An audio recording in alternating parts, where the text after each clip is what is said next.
Hello, I'm Diana, here to show you how to build a server.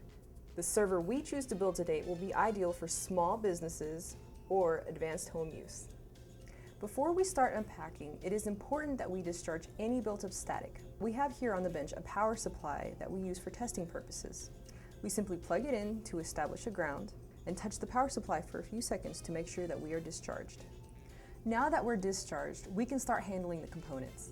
It's a good idea to discharge yourself periodically throughout the build, just as a safety precaution.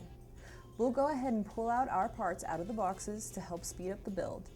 Here's what we'll need for the build: a case, a motherboard, RAM, hard drive, a Phillips screwdriver, and an operating system to load.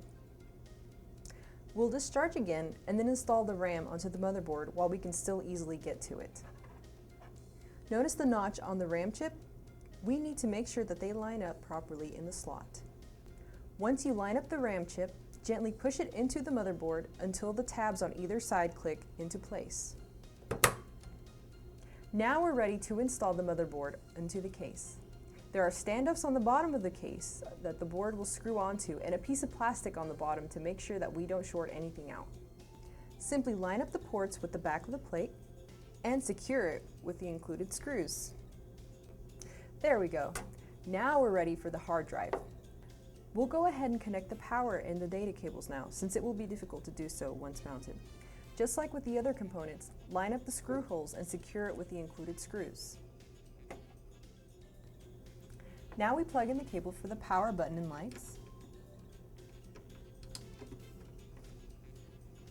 and plug into power.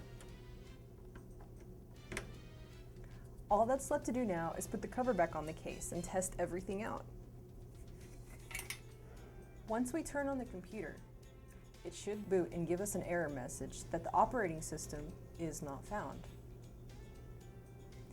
We'll install that in a few moments. We'll do a quick run through of the BIOS to set the time, date, and boot settings, and then proceed to installing the OS. Since we don't have a CD drive in the server, we will use an external USB drive to load the operating system. When we reboot the server, the installation will start automatically.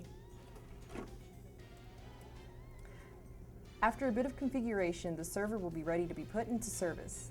This particular machine will pay for itself in a year and a half in power savings alone compared to the older machine that it is replacing. This is a great project with some great benefits that can be done with anyone that can use a screwdriver. I'm Diana, and thanks for watching.